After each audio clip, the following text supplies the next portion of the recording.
தகப்பனே, உம்முடைய பிள்ளைகளை உம்முடைய ஆலயத்துக்கு கொண்டு வந்து ஆலயத்தின் நன்மையினால திருப்தியாக்கும்படி ஜெபிக்கிறேன். இந்த சபையில பலவீனப்பட்டவர்கள் ஒருவரும் இருக்கக்கூடாது. வனாந்தரத்திலே உம்முடைய ஜனத்தை அழைத்து கொண்டு வந்த போது காண்டாமிருகத்துக்கொப்போ பலனோடு நடந்து வந்தது போல உம்முடைய பிள்ளைகளுக்கு உன்னத பலனை, உன்னதத்தின் அபிஷேகத்தை, உன்னதத்தின் வல்லமையை, உன்னதத்தின் அக்கினியை எலியாவின் தேவனே உம்முடைய ஜனம் என்று நினைத்தருளும். நீர் விலைக்கு வாங்கின இரத்த கரையும் செலுத்தி மீட்ட உம்முடைய ஜனத்தை எண்ணி பாரும் ஆண்டவரே. உம்முடைய ஜனங்கள் கடன் வாங்கவே கூடாது. செழுமையான நாட்களை நீ தருவீராக. நீ கடன் வாங்காதிருப்பாய். அநேக ஜாதிகளுக்கு கடன் கொடுக்கும்படி உன்னை உன்னத நிலைமையில வைப்பே. எளியவனை புழுதியிலிருந்து எடுத்து உயர்த்தி ராஜாக்களோடு அமர பண்ணுகிறவர். வந்திருக்கிற ஒவ்வொருவரையும் உன்னத நிலைமையிலே ராஜாக்களை போல வைத்தருளும்படி ஜெபிக்கிறேன். உலக பிரகாரமான ஆசீர்வாதங்களை மட்டுமல்ல, ஆவிக்குரிய ஆசீர்வாதங்களை தருவீராக. ஆவியின் வரங்கள் செயல்படுவதாக. தீர்க்கதரிசன அபிஷேகம், அற்புதங்களை செய்கிற வல்லமை, குணமளிக்கிற வல்லமை அவர் மேல் தங்கி இருக்கும்படி ஜெபிக்கிறேன். உன்னதத்திலிருந்து வருகிற ஆவி உம்முடைய பிள்ளைகள் மேல் இறங்கி வரும்போது எல்லாவற்றிலும் செழிப்புள்ளவர்களாக, செழுமையான மகிழ்ச்சியான வாழ்க்கை வாழும்படி ஜெபிக்கிறேன்.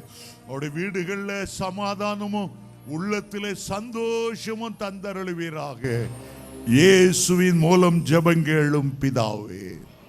உட்கார்வோம். கர்த்தர் உங்களை ஆசீர்வதிப்பாராக. இந்த ஆலயத்துக்கு வந்திருக்கிற ஒவ்வொருவரையும் இயேசுவின் நாமத்திலே வாழ்த்தி ஆசீர்வதிக்கிறேன்.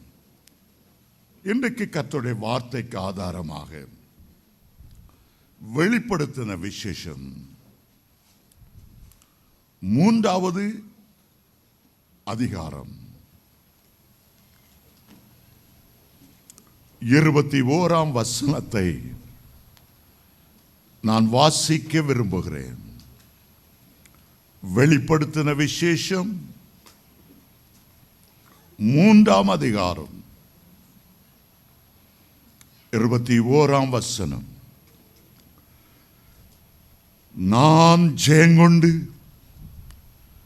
என் பிதாவினுடைய சிங்காசனத்திலே அவரோடு கூட உட்கார்ந்தது போல ஜெயங்கொள்ளுகிறவன் எவனோ அவனும் என்னுடைய சிங்காசனத்தில் என்னோடே கூட உட்காரும்படி அருள் செய்வேன். எல்லா பிளஸ்ஸிங்கிலும் மகா உன்னதமான மகிமையான பிளஸ்ஸிங் என்னவென்றால், ஜெயங்கொண்ட கிறிஸ்துவோடு கூட பிதாவானவர் உட்கார்ந்திருக்கிற அந்த சிங்காசனத்திலே கிறிஸ்து உட்கார்ந்திருக்கிற அதே சிங்காசனத்திலே அவரோடு கூட உட்காரும்படி அருள் செய்வேன். இதை விட மேன்மையான, மகிமையான, உயர்வான வேறு எந்த ஆசீர்வாதங்களும் கிடையாது. அது பூமியில் உள்ள எல்லா ஆசீர்வாதங்களை பார்க்கிலும் உயர்ந்தது. எல்லா ஆவிக்குரிய ஆசீர்வாதங்களை பார்க்கிலும் உயர்ந்தது. பரலோகத்தின் ஹெட் குவார்ட்டர்ஸ் ஆன அந்த பரம எருசலேமிலே அண்ட சராசரங்களை, எண்ணற்ற கோளங்களை, கிரகங்களை அரசாளுகிற அந்த பெரிய ராஜாதி ராஜாவுடைய சிங்காசனத்திலே பிதா வீற்றிருக்கும் போது, மகிமையின் பிதா வீற்றிருக்கும் போது, சேரக்கூடாத ஒளியில வாசம் பண்ணுகிறவர் வீற்றிருக்கிற அதே இடத்திலே கிறிஸ்து எந்த சிங்காசனத்திலே ஜெயங்கொண்டவராய் வீற்றிருக்கிறாரோ அதே சிங்காசனத்திலே நாமும் உட்காரும்படி ஆண்டவர் அருள் செய்வதற்கு ஈடு இணை ஒன்றுமே கிடையாது. பரலோகத்தில் உள்ள பெரிய பெரிய தேவதூதர்கள், மிகாவேல் தூதனானாலும் சரி, காபிரியல் தூதனானாலும் சரி, ஆண்டவரை பார்க்கவே பயங்கொண்டு 2 சட்டைகளால் முகத்தை மூடிக்கொண்டு நிற்கிற அதே வேளையில் அவருடைய சிங்காசனத்தில் வீற்றிருக்க ஆண்டவர் அருள் செய்வது எவ்வளவு பெரிய பாக்கியம். இதைத்தான் லூசிபர் தாங்கிக் கொள்ளக்கூடாமல் எங்களை மகிமையிலிருந்து உண்டாக்கி இவ்வளவு பெரிய சிங்காசனத்தில் எங்களுக்கு ஒரு இடம் கொடாதபடி மண்ணிலிருந்து உருவாக்கின ஒரு சின்ன மனிதனை இவ்வளவு பெரிய உயர்வை கொடுக்க காரணம் என்ன? மனுஷனை உயர்த்தி வைப்பதற்கு எங்களை எல்லாம் மனுஷனுக்கு பணிவிடை ஆவிகளாக வேலைக்காரராக கொடுத்திருக்கிறதை நாங்கள் எப்படி ஏற்றுக்கொள்ள முடியும்? அந்த சிங்காசனம் எங்களுக்கு தராமல், ஏதேன் தோட்டத்தில் கீழ்ப்படியாமல் மரத்தின் கனியை புசித்து உம்மை அவமானப்படுத்தின மனுஷனுக்கு நீர் எப்படி கொடுக்கலாம்? மனுஷனுக்கு நீர் சிங்காசனத்தை கொடுப்பீர் என்றால் நாங்கள் பரலோகத்தில் இருக்க எங்களுக்கு பிரியமில்லை. அவனுக்கு அடிமை போல பணிவிடை ஆவிகளாய் பணியாற்ற எங்களால் முடியாது.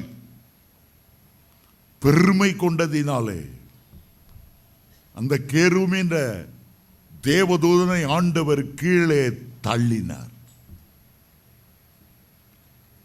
அந்த சிங்காசனத்தின் மேல் ஒரு கொடி பறக்கிறது, ஜெயம் என்கிற கொடி.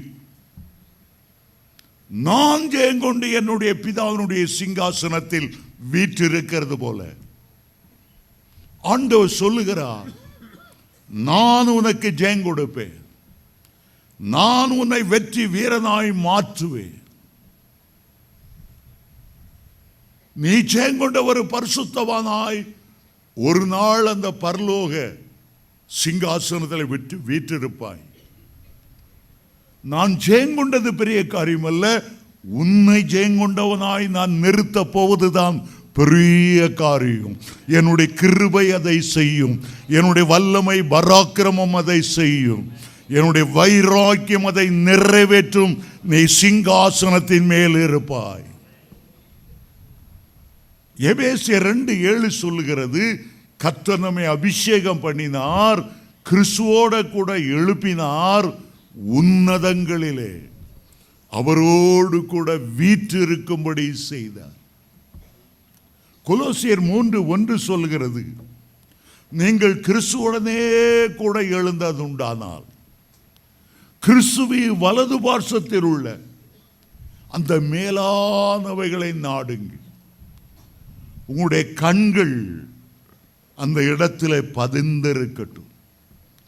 உலக வாழ்க்கையில் நான் ஜெயிப்பேன், அந்த சிங்காசனத்தை நான் சுதந்தரித்துக் கொள்ளுவேன். அருமையான தேவனுடைய பிள்ளைகளே, ஆண்டவருடைய சிங்காசனத்தின் மேல் ஒரு பெரிய வெற்றி கொடி பறக்கிறது, ஜெயக்கொடி பறக்கிறது. வெளிப்படுத்தின விசேஷத்தை 8 முறை திரும்ப திரும்ப சொல்லுகிறார். ஜெயங்கொள்ளுகிறவன் எவனோ, ஜெயங்கொள்ளுகிறவன் எவனோ. கடைசி முறை அவர் சொல்லும் போது ஜெயங்கொண்டவன் எல்லாவற்றையும் சுதந்தரித்துக் கொள்ளுவான். நான் அவனுடைய பிதாவாயிருப்பேன், அவன் என்னுடைய குமாரனாயிருப்பான். உலகத்தில் பல கொடிகள் பறக்கலாம். ஹிட்லர் காலத்திலே அவனுடைய சுவஸ்திக்கு அடையாளமுள்ள கொடி ஜெர்மன் தேசம் முழுவதிலும் பறந்தது. ஆனால் அவன் உலக போரிலே தோற்ற போது அவனுடைய கொடி கீழே இறக்கப்பட்டது. அதை சுருட்டி ஒரு மூலையில வைத்தார்கள். அந்த தேசத்தில் இனி அந்த கொடி பறப்பதில்லை. அது தோற்று போன ஒரு நாடு. அந்த கொடி திரும்ப பறக்காதபடி மற்ற வல்லரசுகள் ஜெயங்கொண்டன. நம்முடைய தேசத்தில் ஒரு அரசியல்வாதி மரிக்கும் போது, அது ராஜீவ் காந்தியா இருக்கட்டும், இந்திரா காந்தியா இருக்கட்டும், ஒரு கொடியை கொண்டு அந்த செத்த சரீரத்திலே மூடுவார்கள்.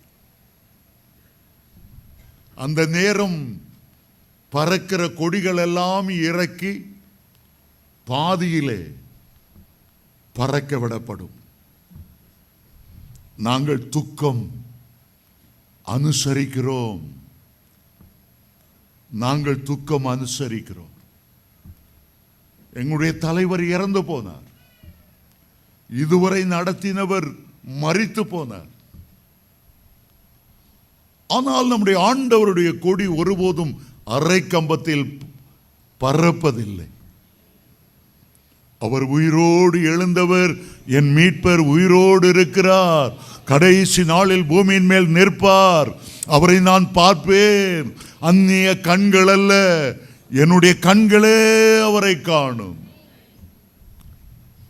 நம்மேல ஒரு கொடி பறக்கிறது.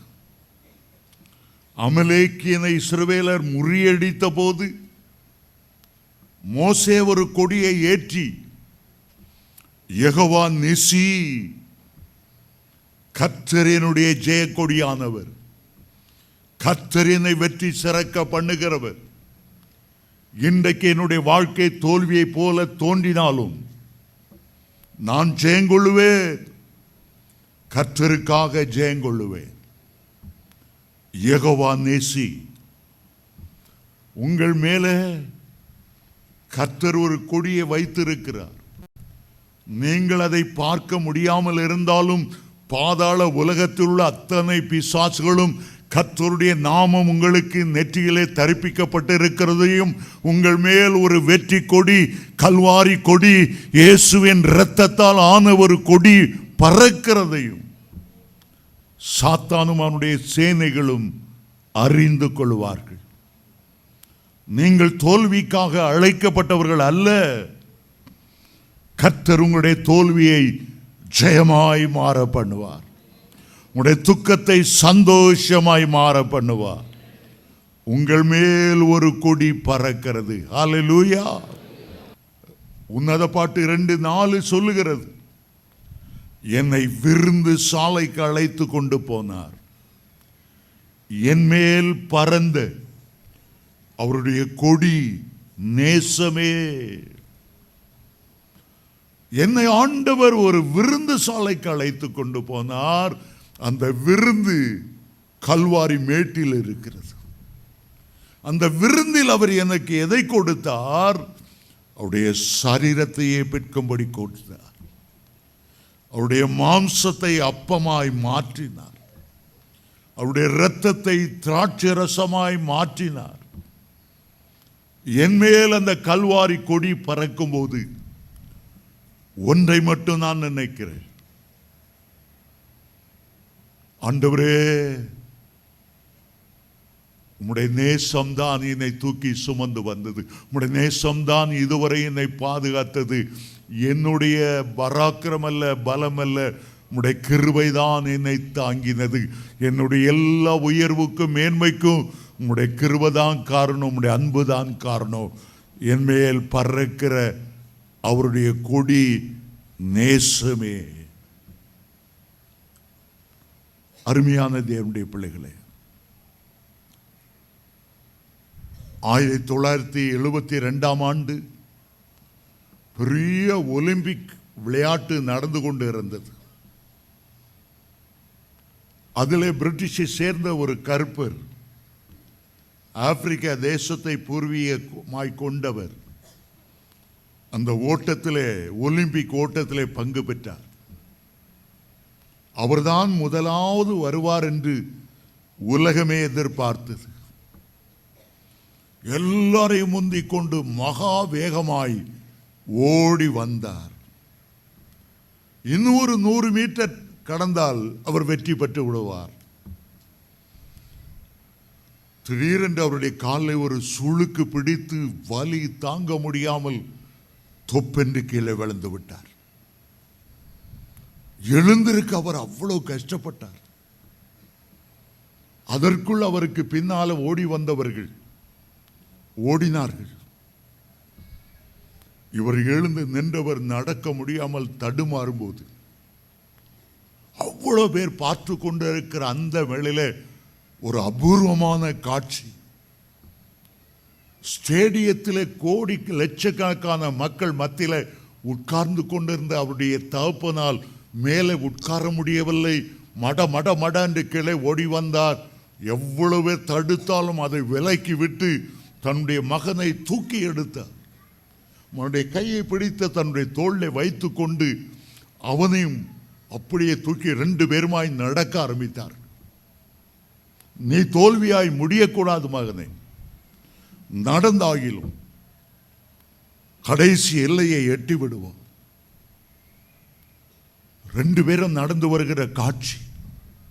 எல்லாரும் சொல்லுகிறார், அதுதான் அவனுடைய தகப்பனார், அவனுடைய தகப்பனார். தகப்பனார் மேலே இருந்து பார்த்து கொண்டிருந்த தகப்பனாலே தன்னுடைய மகன் துடிக்கிறதையும் கீழே விழுந்து விட்டதையும் தாங்க முடியாமல் தகப்பனார் ஓடி வந்தார். ஏன் இயேசு அவ்வளவு உன்னதத்திலிருந்து பூமிக்கு ஓடி வர வேண்டிய காரணம் என்ன? தன்னுடைய பிள்ளைகள் தோல்வி அடைகிறதை ஆண்டவரால் பொறுத்து கொள்ள முடியவில்லை. உங்களுடைய உறவினர்கள் உங்களுடைய தோல்வியை குறித்து கவலை இல்லாமல் இருக்கலாம், உங்களுடைய நண்பர்கள் கவலை இல்லாமல் இருக்கலாம்.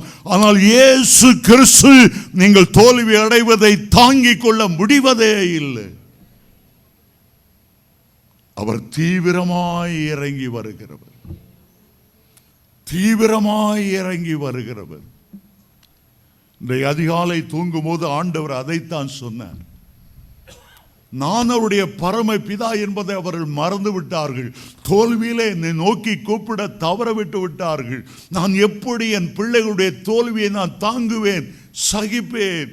இல்லை, அவருடைய வெற்றிக்காக நான் மாற்றும்படி வைராக்கியமாய் இருக்கிறேன்.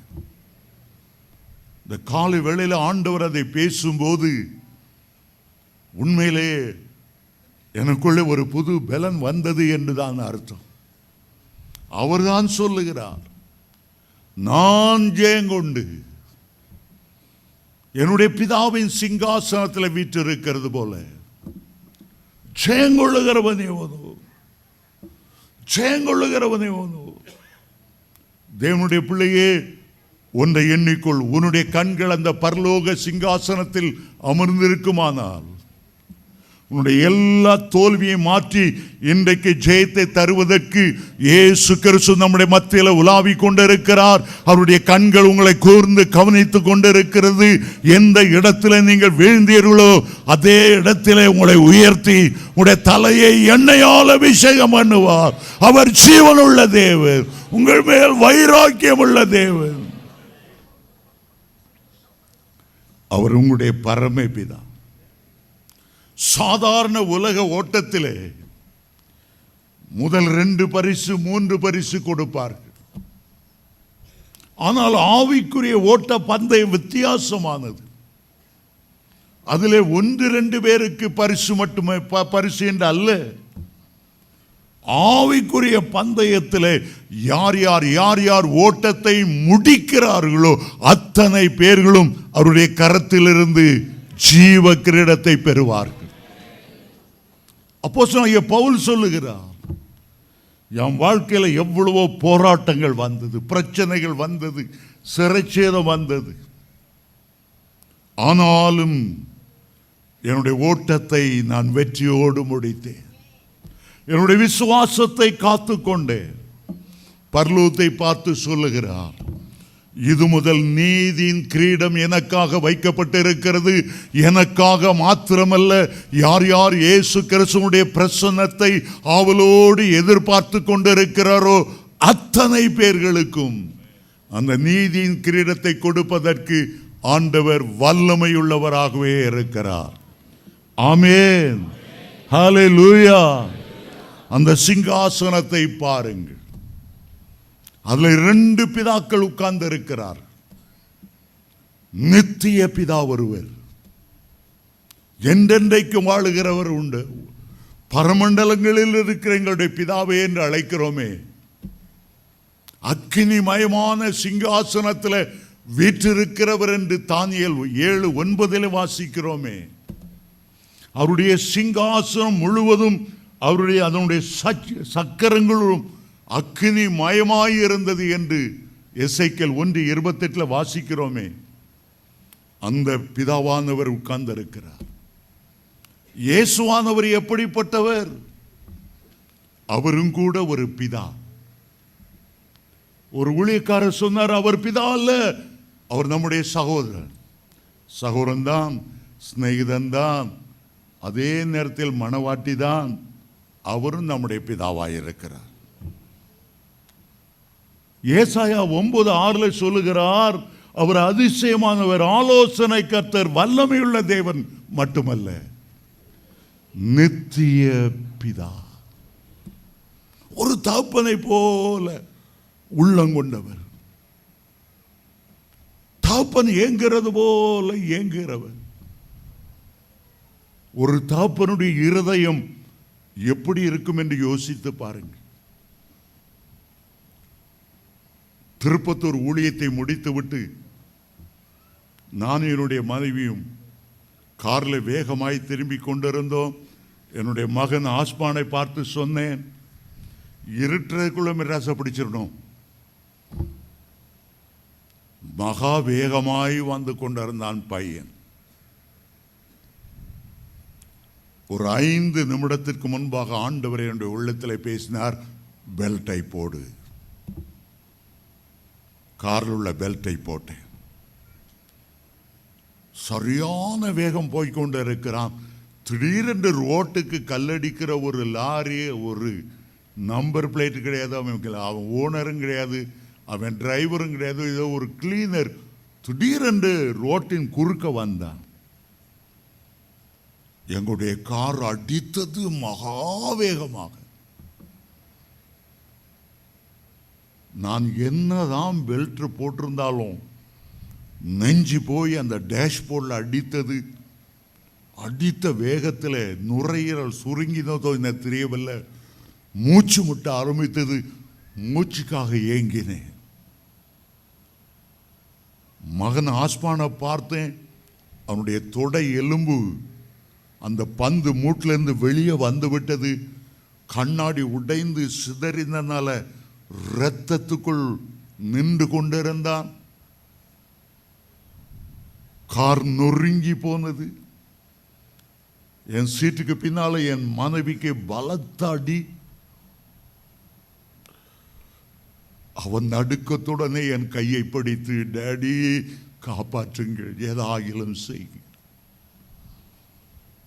எனக்கே மூச்சு விட முடியாமல் நான் தவித்து கொண்டு இருக்கிறேன். கஷ்டப்பட்டு என் மகனை பார்த்து சொன்னேன், வாழ்க்கையில் துன்பமும் வரும், இன்பமும் வரும், எதையும் சந்தைக்கு ஆயத்தமாக இருக்கணும், உனக்கு ஒன்றும் நடக்காது. ஆண்டவரை பார்த்து அழுது கேட்டேன். என்னை எடுத்துக்கொண்டு என் மகனுடைய ஜீவனை தார், என்னுடைய மகனுடைய ஜீவனை தார். கால் மூட்டு எலும்பு வெளியே வந்து விட்டதென்றால் எவ்வளவு வேதனை அனுபவித்திருப்பான், என்னால் சகிக்க முடியவில்லை. என் மகனுடைய ஜீவனை தாரும், என்னை எடுத்துக்கொள்ளும், நான் உம்முண்டை வருகிறேன், என் பிள்ளை வாழட்டும், என் பிள்ளை வாழட்டும், என் பிள்ளை உமக்கு ஒளியே செய்யட்டும். அதுதான் ஒரு தகப்பனுடைய இருதயம். ஒரு தகப்பனுடைய உள்ளத்தில் அவ்வளவு அன்பை வைத்தவர் தன்னுடைய உள்ளத்தில் எவ்வளவு அன்பை, அதிகமான அன்பை வைத்திருப்பார். அவரை அப்பா பிதாவே என்று அழைப்பது சாதாரண காரியம் அல்ல. பரமண்டலங்களுக்கு எங்கள் பிதாவே என்று கூப்பிடுவது சாதாரண காரியம் அல்ல. என்னுடைய கிராமத்திலிருந்து திருநெல்வேலி வருவதற்கு 60 கிலோமீட்டர். ஒவ்வொரு முறையும் நான் சென்னை வரும்போது என்னுடைய தகப்பனார் ஓடி வருவார். திருநெல்வேலியில் ட்ரெயின் புறப்படுகிற வரையிலும், என்னை வழி அனுப்புகிற வரையிலும் அவருக்கு அந்த 60 கிலோமீட்டர் தூரமாய் தெரிவதில்லை. என்னுடைய தகப்பனார் மரித்த போது அடக்கம் செய்து அதே திருநெல்வேலி ஜங்ஷனுக்கு வந்தேன். என் தகப்பனை எண்ணி ஏங்கினேன். ஆண்டவர் என்னுடைய உள்ளத்தில் சொன்னார், இனி நான் உனக்கு தகப்பனாய் இருப்பேன், நான் உன்னை பொறுப்படுத்திக் கொள்வேன். சின்ன குழந்தைகளே தகப்பனை இழப்பது, தாயை இழப்பது இவ்வளோ ஒரு வேதனையான காரியம். தகப்பனை இழந்தீர்களோ, தகப்பனுடைய அன்பு கிடைக்கவில்லையோ, கர்த்தர் உங்களுக்கு தகப்பனாய் இருப்பார். தாய் இழந்தீர்களோ, ஆண்டவர் உங்களுக்கு தாயாய் இருப்பார். நான் முழு நேர ஊழியத்துக்கு இறங்கி வந்தபோது சில தீர்மானங்களை ஏற்றினேன். உயிரே போனாலும் நான் கடன் வாங்க மாட்டேன், பட்டினி கிடந்தாலும் நான் கடன் வாங்க மாட்டேன், ஒரு நாளும் அந்நிய நாட்டை வெளி தேசத்திலிருந்து வருகிற உதவியை நான் எதிர்பார்க்க மாட்டேன், நீர் என்னை போஷிக்க வல்லமையுள்ளவர். ஒரு முறை என்னுடைய மகள் எழுதினாள், காலேஜ் ஃபீஸ் கட்டணும் டேடி, ஹாஸ்டல் ஃபீஸ் கட்டணும், புக்ஸ் வாங்கணும், எனக்கு பணம் தேவை. நான் முழு நேர ஊழியத்துக்கு வந்து விட்டேன். இன்கம் டேக்ஸ் டிபார்ட்மெண்ட்டை விட்டு வரும்போது கடைசி பையன் அப்போதான் பிறந்திருக்கிறான், எந்த வழியும் இல்லை. ஒரே ஒரு முறை என்னுடைய உறவினரான மூத்த அக்காளிடம் 100 ரூபாய் கேட்டு போனேன். ஏண்டா கடைசி பையனுக்கு பால் டீன் வாங்க காசு இல்லை.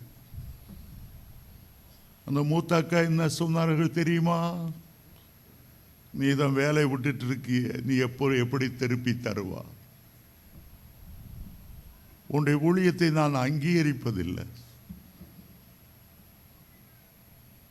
வெறுமையாய் என்னுடைய மூத்த சகோதரி அனுப்பினார். என்னுடைய ஆண்டவர் என்னை கைவிடவே இல்லை. அதுக்கு பிறகு கைமாத்து கூட வாங்கிறதில்லை. இம்மட்டும் அவர் எனக்கு போதுமானவராக இருந்தார். எங்களுடைய மகள் பணம் கேட்டு எழுந்த போது என் காலில் ஒரு பெரிய ஆப்ரேஷன் செய்திருந்தார்கள். ஒரு பயங்கரமான இன்ஃபெக்ஷன் காலில் ஏறினபடியால் அப்படியே காலை பிளந்து வைக்கிற நேரம் ஒரே உள் காயமும் வேதனையாய் இருக்கும்போது என் மகள் எழுதியிருக்கிறாள், பணம் வேண்டும். என் நண்பனாய் சிங்கப்பூரில் இருந்தவிட்ட கேட்டேன், தயவுசெய்து எனக்கு 2-3 மீட்டிங் ஒழுங்கு பண்ணி தாங்க. அவர் வாங்கன்னு சொன்னார். என் கால் பிளந்து வைக்கப்பட்டு இருக்கிறது, கால் ஊன்ற முடியவில்லை. சிங்கப்பூர் விமான நிலையத்தில் இறங்கினேன். பல முறை கீழே விழுந்தேன், எழும்ப முடியாதபடி விழுந்தேன். கால் வலி தாங்க முடியவில்லை. ஏன், எதற்காக? என் மக கஷ்டப்படக்கூடாது. அவளுக்கு ஸ்கூல் ஃபீஸ் கட்டி, காலேஜ் ஃபீஸ் கட்டி தான் ஆகணும். ஒரு தகப்பனுடைய அன்பை பார்க்கிலும் இயேசு கிறிஸ்துவுடைய அன்பு எவ்வளோ பெரியது. உங்களை விழுவதற்காகவா அவர் பூமிக்கு இறங்கி வந்தார்? உங்களை விழுவதற்காகவா சிலுவை சுமந்தார்? அவர் உங்களுடைய தகப்பனாய் இருக்கிறபடியால் ஆண்டவர் சொல்லுகிறார், சிங்க குட்டிகள் தாழ்ச்சி அடைந்து பட்டினியாய் இருக்கும். அவரை பரமபிதாவாய் கொள்ளும்போது உங்களுக்கு ஒரு நன்மையும் குறைபடுவதே இல்லை. எப்போதாயிலும் குறைபடும் போது தெரியும் போது அப்பா என்று கூப்பிட்டால் போதும். விரைந்து வந்து நமக்கு உதவி செய்கிறவராய் இருப்பார். என் அன்பு சகோதரனே, சகோதரியே, உன்னுடைய வாழ்க்கையில் எந்த பகுதியில் ஒரு தோல்வி திரும்ப திரும்ப உனக்கு வந்து கொண்டு இருக்கிறது? உன்னுடைய வாழ்க்கையில் எந்த பகுதியில் ஜெயம் எடுக்க முடியாமல் நீ கஷ்டப்பட்டு கொண்டு இருக்கிறாய்? இன்றைக்கு ஆண்டவரை பார்த்து அப்பா என்று கூப்பிட போகிறாய். நீர்தானே என்னுடைய பரம பிதாவாய் இருக்கிறீர். ஆகாயத்து பறவைகளுக்கு வேளாவேளை போஷிக்கிற தேவன் நீர்தானே. காட்டு புஷ்பங்களை அழகாய் உடுத்து வைத்து சாலமோனின் சர்வ மகிமையிலும் இவைகளில் ஒன்றை போல ஆகிலும் உடுத்தினதில்லை என்று சொல்லுகிற பரமபிதா நீர்தானே. உண்மை அல்லாமல் நான் வேறு யாரிடத்திலே போவேன் என்று ஆண்டவரை கேளுங்க. கிறிஸ்துவ வாழ்க்கையில் மிக பரிதாபமாய் இருப்பது, குற்ற மனசாட்சியால் வாதிக்கப்பட்டு குந்தி குந்தி நடப்பதுதான் பரிதாபமானது. சிலர் வாழ்நாள் முழுவதும் இந்த பாவத்திலிருந்து ஜெயமில்லை, இந்த பாவத்திலிருந்து ஜெயமில்லை, ஐயோ குற்ற மனசாட்சியால் வாதிக்கப்பட்டு காத்து போன பலூன் போல தேவனுடைய பலனை இழந்தவனாய் நான் தடுமாறுகிறேனே. இன்றைக்கு கர்த்தர் உங்களுக்கு சொல்லுகிறார், குறித்து வைத்துக் கொள்ளுங்கள். கர்த்தர் உங்களுடைய தோல்வியை ஜெயமாய் மாற பண்ண ஜீவனுள்ள பரம பிதாவாய் இருக்கிறார். அப்பா பிதாவே என்று அழைக்கக்கூடிய புத்திர சுவியார் ஆவியை கொடுத்தவர். மீண்டும் அந்த அடிமைத்தனத்துக்குள்ளே நீங்கள் சிக்கிக் கொள்வதற்கு ஒரு நாளும் அவர் அனுமதிக்க மாட்டார்.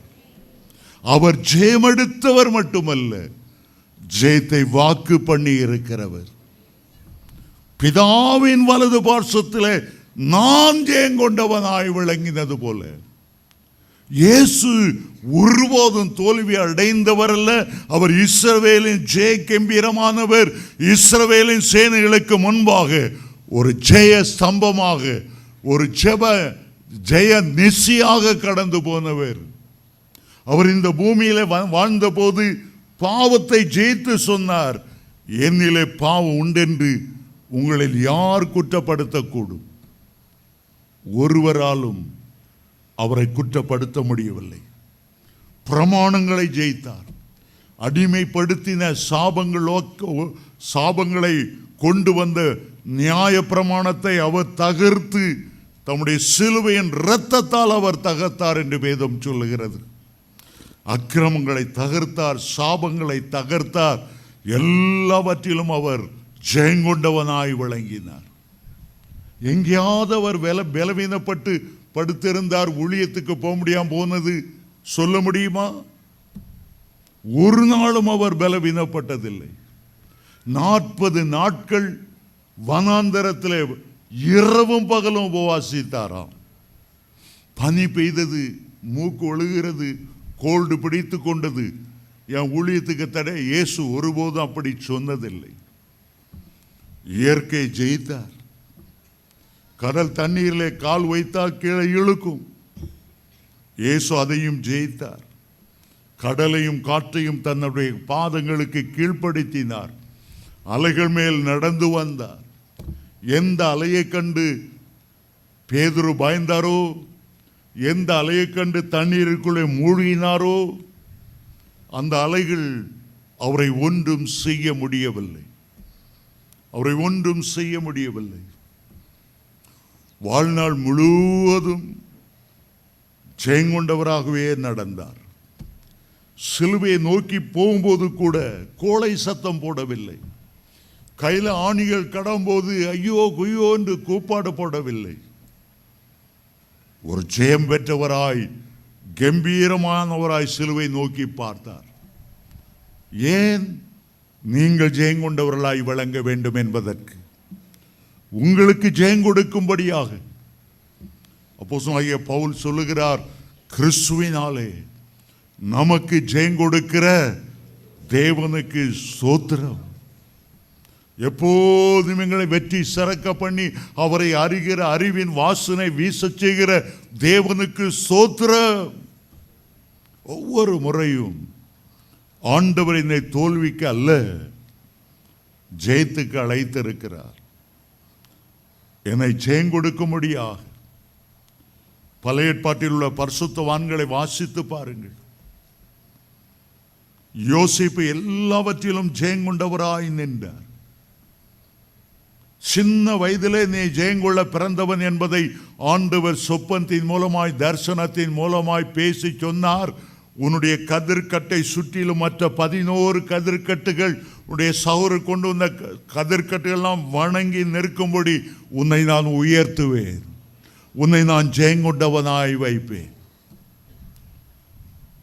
யோசேப்பாகிய நட்சத்திரத்தை சுற்றி சூரியனும் சந்திரமும் 11 நட்சத்திரங்களும் வணங்கி நின்றன. ஏன் ஆண்டவர் அந்த தரிசனத்தை கொடுத்தார்? உன்னை ஜெயங்கொண்டவனாய் உயர்த்துவேன். அதுக்கு விரோதமாய் சாத்தான் எவ்வளவோ போராடி பார்த்தான். அவனுடைய சொந்த சகோதரர்கள் குழியில தூக்கி போட்டார்கள்.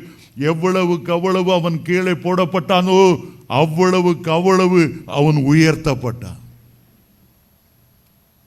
ஒரு அருமையான பாட்டை பாடுவார்கள்.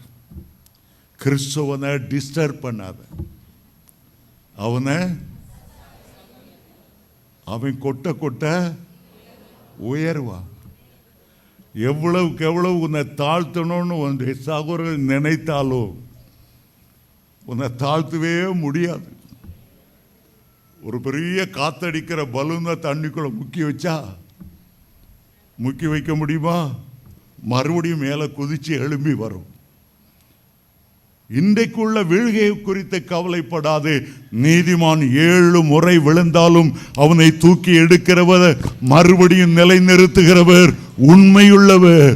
உன் தோல்வியை ஜெயமாய் மாற பண்ணுவார். உன்னுடைய தோல்வியை ஒரு சாட்சியுள்ள ஜீவியமாய் மாற்றி தோல்வி அடைந்தவர்களுக்கு நீ ஒரு கண்மலையை போல வழிகாட்டியை போல இருக்கும்படி தோல்வியை உனக்கு அனுமதித்திருந்தாலும் தோல்வியிலே துவண்டு கிடக்க கர்த்தர் ஒருபோதும் உன்னை விடவே மாட்டார்.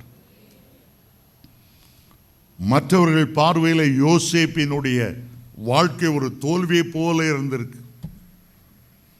போத்திபார் வீட்டிலே பரிசுத்தத்துக்காக நின்றார். தன்னுடைய வஸ்திரம் போனாலும் பரவாயில்லை என்று ஓடி விபச்சாரத்துக்கு வேசிதனத்துக்கு ஓடி பரிசுத்தத்தை பாதுகாத்து கொண்டான். உலகம் என்ன செய்திருக்கும்? அனுபவிக்க தெரியல, முட்டாள். நீ பரிசுத்தத்துக்காக ஓடி என்ன பிரயோஜனம்? ஜெயிலில் கிடக்கிற அன்னைக்கு உன் கால்களுக்கு இரும்பு விலங்கை போட்டு உன்னை ஒடுக்குகிறார்கள். இயேசுவை பின்பற்றி என்ன பிரயோஜனம்? பரிசுத்தத்துக்காக வாழ்ந்து என்ன பிரயோஜனம்? தோல்வி போல தோன்றலாம், தோல்வி போல தோன்றலாம். ஆனால் ஆண்டவர் சும்மா பார்த்து கொண்டு கையை கட்டிட்டு இருக்கிறது இல்லை. எங்க ஊர்ல சொல்லுவாங்க, நீ என்ன அடிக்கும் போது என் கையை என்ன புளியங்கா பறிக்க போதா? ஆண்டவர் கை கட்டி நீ தோல்வி அடைகிறதையும் சாத்தான் ஆஹான்னு சிரிக்கிறதையும் பார்த்துட்டு சும்மா இருக்க போறதில்லை. யோசேப்பை சிறைச்சாலையிலிருந்து உயர்த்தினார். பார்வோனுக்கு அடுத்த சிங்காசனத்தில் உட்காரும்படி செய்தார். அவர் இன்றைக்கு சொல்லுகிறார், நான் ஜெயங்கொண்டு என்னுடைய பிதாவினுடைய சிங்காசனத்தில் வீற்றிருக்கிறது போல. ஜெயங்கொண்டவராய் வீற்றிருந்த கர்த்தர் நமக்கு ஜெயங்கொடுக்க வல்லவராய் இருக்கிறார். இன்றைக்கு கர்த்தருடைய இரத்தத்தையும் அப்பத்தையும் பெற்றுக்கொள்ள போகிறோம். பெறும்போது ஒன்றை யோசித்துக் கொள்ளுங்கள். என் ஆண்டவர் எல்லாவற்றையும் ஜெயித்தார். எனக்கு ஜெயம் கொடுக்கிறவர். அவர் உலக மாமிசம் பிசாசை ஜெயித்தார். எனக்கு ஜெயம் கொடுக்கிறவர். கண்களின் இச்சை, மாம்சத்தின் இச்சை, ஜீவனத்தின் பெருமை என் ஆண்டவர் ஜெயித்தார். என்னுடைய பலனால் அல்ல, என்னுடைய சாமர்த்தியத்தினால் அல்ல, பலத்தினாலும் பராக்கிரமத்தினாலும் அல்ல, என்னுடைய ஆண்டவராலே எனக்கு ஜெயம் கொடுக்க தேவனுக்கு ஸ்தோத்திரம். நாம் எழுந்து நிற்க போகிறோம். கர்த்தர் இன்றைக்கு உங்களுடைய தோல்வியை ஜெயமாய் மாற பண்ணுவார். அதற்காகவே அவருடைய இரத்தத்தை நமக்கு கொடுத்திருக்கிறார், மாம்சத்தை பெற்று தந்திருக்கிறார். உங்களுக்கு ஜெயம் கொடுக்கிற தேவனுக்கு ஸ்தோத்திரம். நீ தோல்வி அடைவதை பரலோகத்திலே பார்த்து கொண்டு சும்மா இருக்கிறது அல்ல, அவரை பார்த்து சொல்லுங்க, இப்போதும் கர்த்தாவே நீர் என்னுடைய பிதா, நான் வெறும் களிமண் தான், ஆனால் என்னை ஜெயத்துக்கென்று அழைத்திருக்கிறீர். ஜெயத்துக்கென்று அழைத்தவர் என் கரத்தை பிடித்து ஜெயத்தின் பாதையிலே நடத்த வல்லமை உள்ளவர். பல மாம்ச எண்ணங்கள் எனக்குள்ளே மீண்டும் மீண்டும் வருகிறது, பாவ இச்சைகள் மோதுகிறது. ஆனால் நான் போகும் பாதை அவர் அறிந்திருக்கிறார். அவர் என்னை சோதித்த பின்பு நான் பொன்னாக விளங்குவேன். கர்த்தருடைய வல்லமை உன்னை நோக்கி வருகிறது, கர்த்தருடைய அபிஷேகம் உன்னை நோக்கி வருகிறது, உன்னை நோக்கி ஒரு அக்கினி வருகிறது. உன்னை ஜெயங்கொண்டவனாய் நிலைநிறுத்தும்படி பரலோகத்தின் தேவன் ஒரு புதிய வல்லமையை, புதிய அபிஷேகத்தை, புதிய அக்கினியை உனக்கு தந்தருளுகிறார். கைகளை தட்டி எனக்கு ஜெயம் கொடுக்கிற தேவனுக்கு ஸ்தோத்திரம், எனக்கு ஜெயம் கொடுக்கிற தேவனுக்கு ஸ்தோத்திரம், எப்போதும் என்னை வெற்றி சிறக்க பண்ணுகிற தேவனுக்கு ஸ்தோத்திரம். நீ வாழாகாமல் தலையாவாய்.